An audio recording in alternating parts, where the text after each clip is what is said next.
Presentation of dialogue on Idaho Public Television is made possible through the generous support of the Laura Moore Cunningham Foundation, committed to fulfilling the Moore and Bettis family legacy of building the great state of Idaho, by the Friends of Idaho Public Television, and by the Corporation for Public Broadcasting, with additional funding from the James and Barbara Semino Foundation.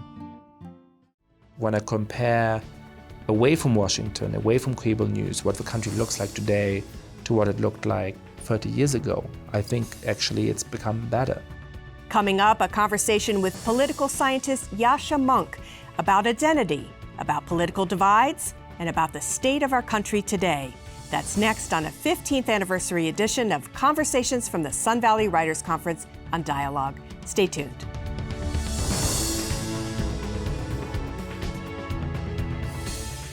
Hello and welcome to Dialogue. I'm Marcia Franklin.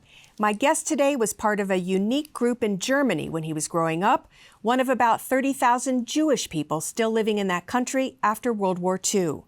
Because of that, he didn't feel particularly German, but since there were so few Jewish people around him, he didn't identify with that culture either.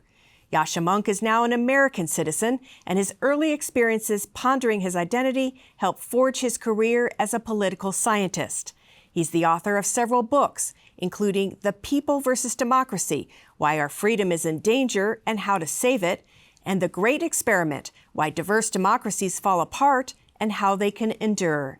He's also penned a memoir called Stranger in My Own Country, A Jewish Family in Modern Germany. I spoke with Mounk at the 2022 Sun Valley Writers Conference. In our wide-ranging conversation, we discussed populism and democracy, the role of identity in politics, and why he's still optimistic about America. Well, welcome to Idaho. I understand it's your first visit, your first fly fishing expedition. That's right. Today. 6 fish? I had an excellent guide, and I certainly love Idaho now. Well, I'm glad you're having a good time. You know, so much is going on in the world right now, and you had a recent article which talked about some of the potentially dangerous consequences that you see on the horizon. You talk a little bit more about what your sense as a political scientist is of this time we're in and what some of the jeopardies might be? Yeah, so, you know, when you look at American politics at the moment, there's sort of some basic puzzle pieces. I believe that Donald Trump is a threat to U.S. democracy. I do believe that the 2020 election was legitimate and he was unwilling to recognize that, which is really different from what, dozens of presidents before him, Democrat or Republican, did when they lost re-election. I think it's likely that he's going to run again in 2024, and it seems like he has a good chance at winning that election. I think there's a real chance that even if he does not win that election, there's going to be attempts to politicize the process of certifying the vote in states around the country, in places like Arizona. So there's a chance that some states may send a slate of electors to the Electoral College who don't in fact represent the majority of people who voted in that state, which would be very concerning. And when you look at the Democratic side, you see a lot of weakness. You see Joe Biden being very unpopular and obviously not the youngest guy around. You see that Kamala Harris, his deputy, is in many polls that were taken over the last 2 or so years, even less popular than Joe Biden. And so I think there's a high likelihood that we end up with real undermining of our democratic institutions or a real constitutional crisis in 2024. Do you think if President Trump is reelected, he's had time, he's had 4 years already, so that would put him in a stronger position? I think in certain ways it would. When you go back to 2016, Donald Trump had never held public office. He didn't have much of a team of loyalists. He had to appoint a lot of people who secretly didn't like him very much and actually tried to stymie all kinds of things he was doing. I think if he were to be reelected in 2024, he would have a lot more experience of how to maneuver the federal bureaucracy. He would have a much deeper bench of loyalists. He would have much stronger control of the Republican Party in Congress. And I think from day one, he would be trying to concentrate power in his own hands and to weaken those independent institutions much more clearly, much more extremely than he did in 2016. So you don't think that what happened on January 6th is sticky enough to affect him? It does appear that it has weakened him somewhat within the Republican Party, that it has helped some of his potential rivals for the 2024 nomination, like Ron DeSantis. But clearly, he retains control over a very strong fan base within the Republican Party. You know, I'm not a fan of the primary election system. I love democracy. I love elections in which most people participate. And I actually think that average people, that ordinary people have very good common sense and very good moral values, and that they tend to make good decisions. The problem with primary elections is that a lot of the time it's 10%, perhaps 5%, perhaps 2 or 1% of the population that decide. And they tend to choose pretty extreme people. That's true on the Republican side. It's true on the Democratic side as well. And so, Donald Trump doesn't have to be popular in the country as a whole. He doesn't even have to be popular among conservatives all around the country in order to win. He simply has to be the plurality candidate among Republican primary voters, which is a very small portion of the overall U.S. population. Let's talk about polarization in our country. We hear a lot about it, a lot of dire warnings about it, and studies that show that we are highly polarized in this country. But interestingly, not necessarily on racial, ethnic, or religious lines. Really now it's coming down to party. Yeah, the strongest form of polarization now is, I'm a liberal, you're conservative, I hate you. I'm a conservative, you're a liberal, I hate you. I'm a Democrat, you're a Republican, I hate you. It is political partisan polarization. Now that's very worrying because that can undermine democratic institutions in extreme ways. It can lead people, both sides by the way, to say, hang on a second, I don't believe we've lost the election. Everybody I know voted for candidate X. How is it possible the candidate X lost? Because we're all in bubbles now. And if I'm really scared about what candidate Y is going to do to the country, then that might motivate me to say, that person is not the legitimate president. Perhaps it even motivates me to go in the streets and protest and perhaps even use violence. So that is very concerning. There is good news, though, that actually on a lot of issues of public policy, Americans are not that polarized. There is a pretty sensible majority opinion on all kinds of difficult issues. Well, identity politics is also a buzzword. And it's a curious one to me because sometimes, you can have two women or two females who, that's their top, that on the hierarchy, that's what they identify with most, have very different points of view. So do you think it holds water, the idea of identity politics? Well, one of the interesting things actually is that on a topic like abortion, there's not very strong differences in what men and women think. There's very strong differences in what liberals and conservatives think. But the average difference in views of whether you're pro-life or pro-choice is not very strong across genders. Look, I think there's some forms of identity politics that are natural. It's perfectly fine for there to be, an interest representation for Italian Americans, and it's perfectly fine for there to be an organization like the NAACP. I do worry when we start having a politics in which our ability to understand each other supposedly is completely dependent on whether we're part of the same group, in which we're trying to make the receipt of a lot of public benefits dependent on which group we're part of. I think the job of politicians is to appeal to as many people within the country, within the state, within the district as possible, irrespective of the kind of demographic group that those people are from. I read your memoir, and we're talking about identity.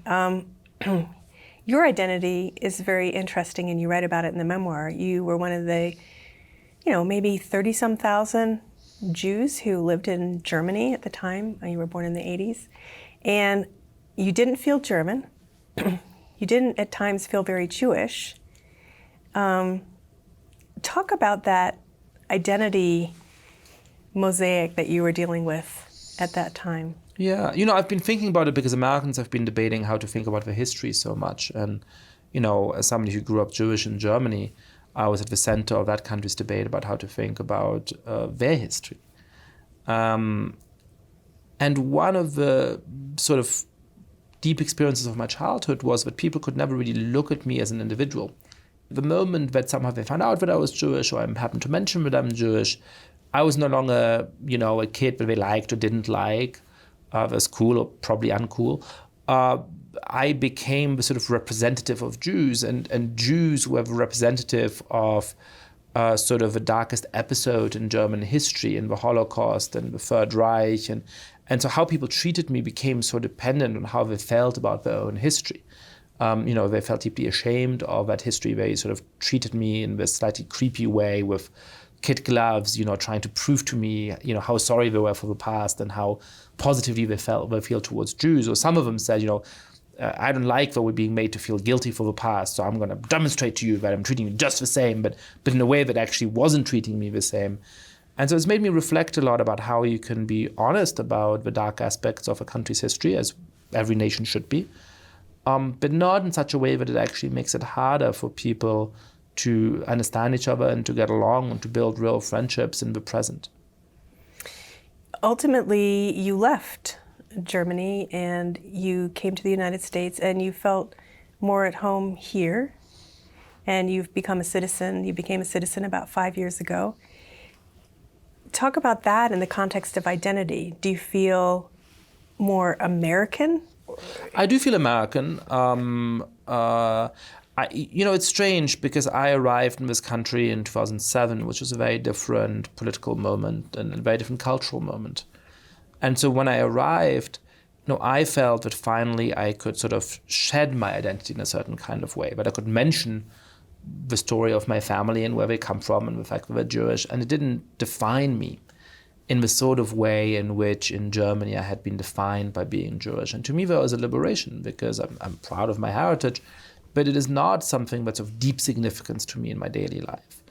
And I felt for a while in the United States that it was a place that allowed me to make the transition, to be somebody who defined himself by what I do, by what I write, by what kind of person I am, by what kind of friend I am. But in a strange way, in the United States, the discourse has really changed in the last years. And perhaps I was naive, or perhaps the moment was different. But I feel like now I've shed the identity of a Jew in Germany, which is a sort of representative of the most salient minority group that has historically been discriminated against. And now I've sort of become a white man in the United States, and this sort of representative of a group that is supposed to atone for its sins in the past. And that's a slightly strange metamorphosis, because I didn't like being defined by that imposed identity of being a German Jew. I'm not sure I would like to be defined by this imposed identity of being the sort of a white man representative of perpetrators in the United States either. Do you think that liberals focus on these type of divisions more than they should? I do think that there's a lot of people on the left and the far left, a lot of progressives in this country, who emphasize some of the ways in which people have experienced deep discrimination and still suffer disadvantage for good reason. That is an important thing for us to understand and to talk about and to remedy, but whose vision has ceased being to overcome those kinds of divisions, and who have embraced a sort of essentialist account of identity in which that just defines who you are, who you can be friends with, who you can love, who you can understand, who you can stand in true solidarity with, in a way that I think is really misguided. I do think of myself as being on the left, but the left has a long universalist tradition of saying that in the end, what we have in common defines us more deeply than what separates us. And I do think that in many aspects of our politics today, big parts of the left are in danger of losing sight of that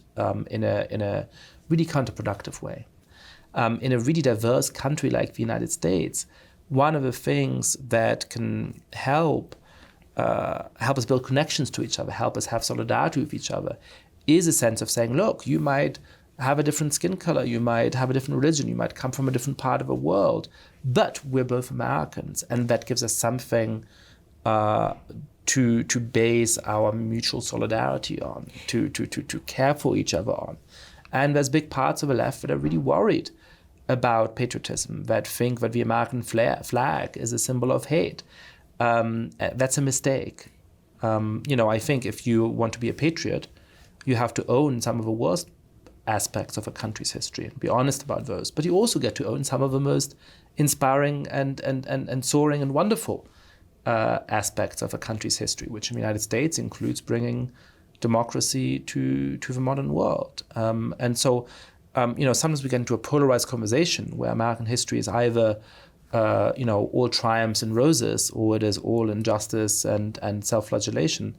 And I think that's just too simplistic. We can be proud of this country and love this country while recognizing that a lot of bad has also happened in the United States. And when you look at American culture today, it's actually very dynamic. What people mean when they say they love America is its sights and sounds and smells, its cities and landscapes, its sort of cultural scripts which govern how we interact with each other during this conversation, even its celebrities and TikTok stars and more frivolous things. And that is a culture that is diverse in a natural way, which includes the influence of so many people who have roots around the world. It's a culture that's forward-looking, that's dynamic, that's not stuck in some kind of past. And this is a point that I think Americans who are born and raised here sometimes miss. There's all these cultural differences within the United States, between Idaho and New York City, between white and Asian and Latino and African Americans. All of that is true. But I'm struck, being in the state for the first time, how similar a lot of the cultural scripts also are. That actually, despite all of the differences between cities and rural areas and so on, Americans have more in common with each other than they sometimes realize. But I do think that there is a way that members of the American elite have of talking about the country which can be full of disdain. And that saddens me about the state and the country. And it's something that I think especially Americans who do live in that bubble should be much more aware of and much more self-critical about. You've written a lot about populism. You really presaged what was going to happen in 2016 and populism as we know it now. Because when I grew up, the word populism didn't mean... Meant something else, It meant something entirely different. But how do you, as a political scientist, do your research? Who do you talk to who's outside of your bubble to understand who Trump supporters of President Trump are, and populists when you are in this... in the major metropolitan areas? So one of them is to try and travel a lot and to talk to people a lot.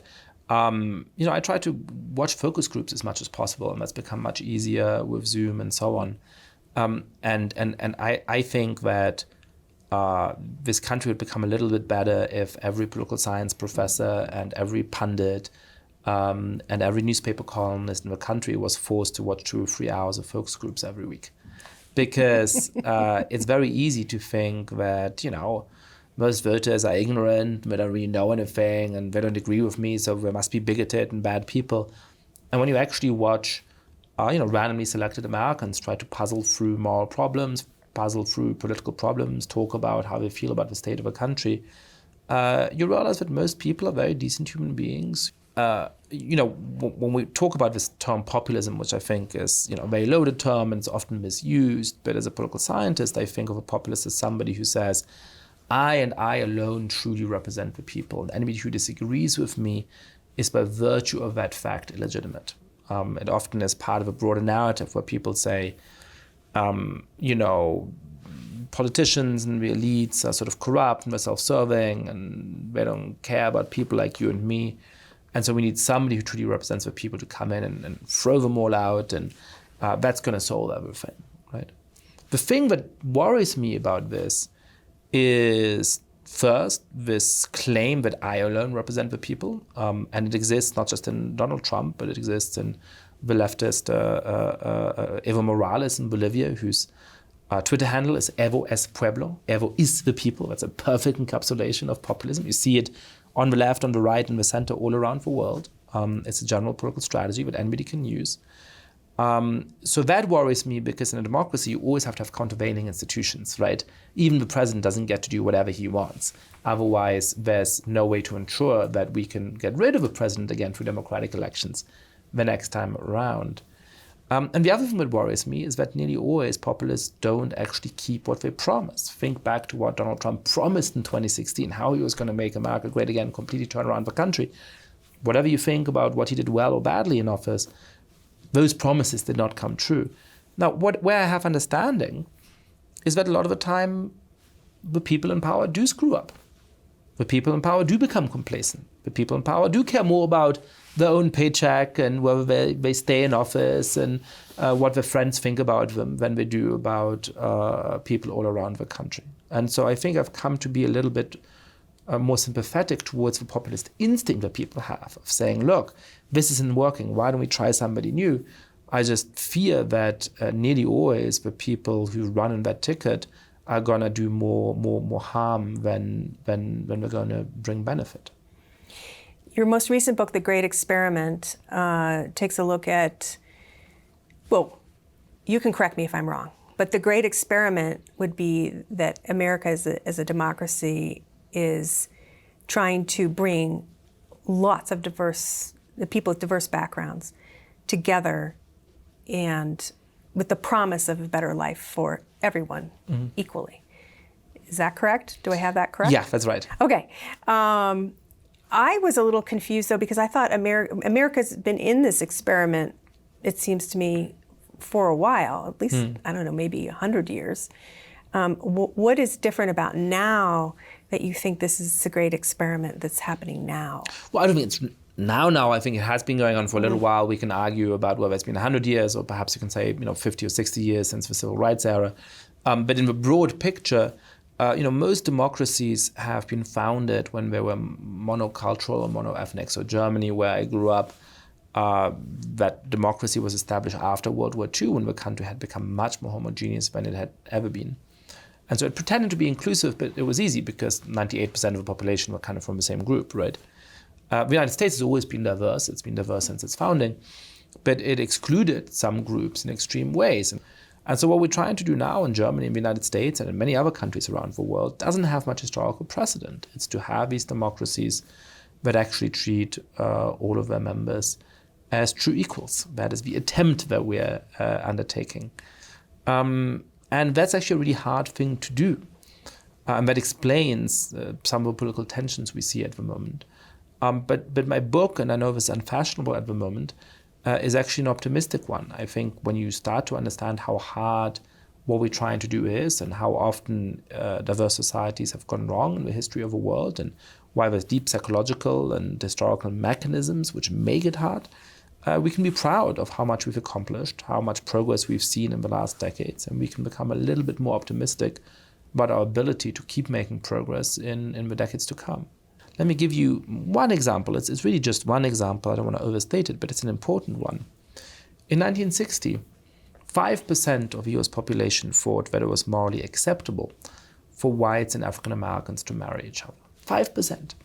Today, 5% of the US population think that it's morally unacceptable for whites and African Americans to marry each other. And by the way, we've seen a huge transformation in sociological behavior. This is not just what people tell pollsters. The number of mixed-race babies has gone up in a couple of decades, about 3 decades, from 1 in 33 to 1 in 6. And then often there's a political story that's added to it, which is that because white voters tend to vote for the Republican Party and non-white voters tend to vote for the Democrats, this demographic transformation is going to have this huge political and cultural shift where suddenly Democrats are going to win all these elections. We can fast forward 20 years and we know who's going to win the presidential elections, right? I think both of those things are completely wrong in important ways.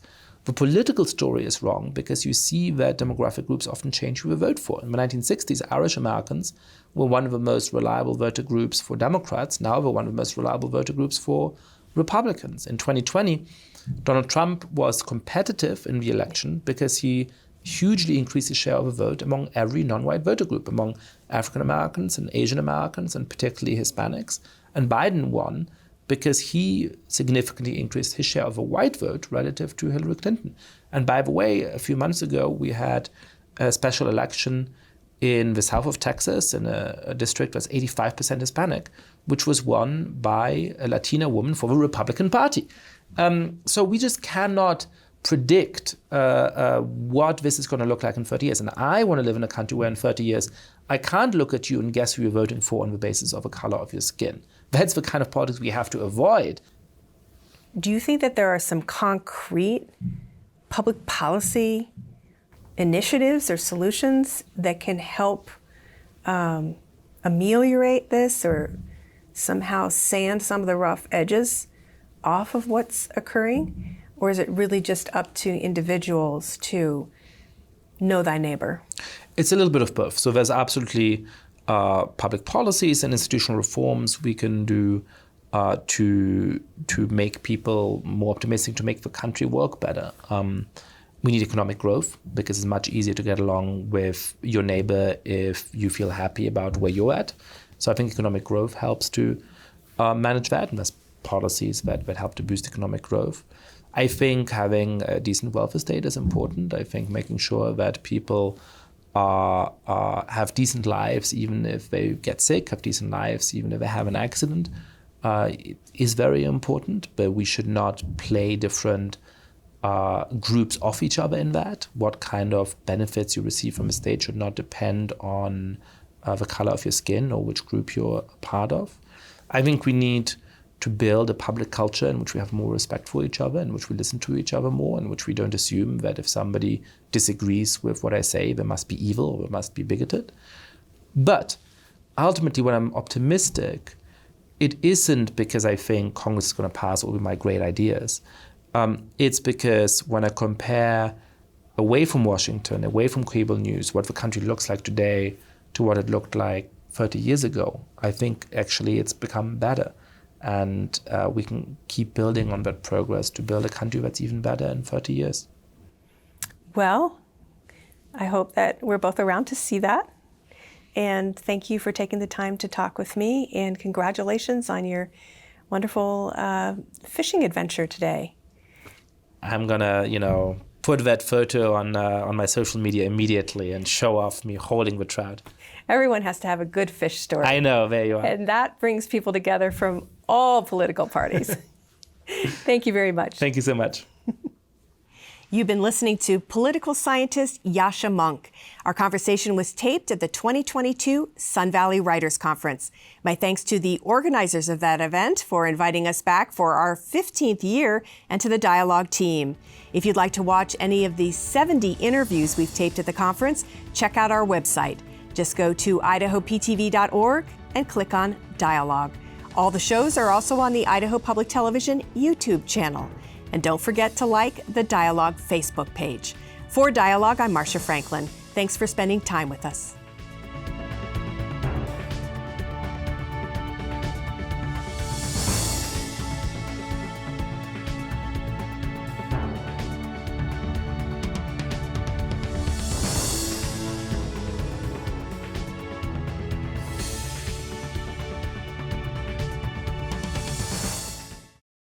Presentation of Dialogue on Idaho Public Television is made possible through the generous support of the Laura Moore Cunningham Foundation, committed to fulfilling the Moore and Bettis family legacy of building the great state of Idaho, by the Friends of Idaho Public Television, and by the Corporation for Public Broadcasting, with additional funding from the James and Barbara Semino Foundation.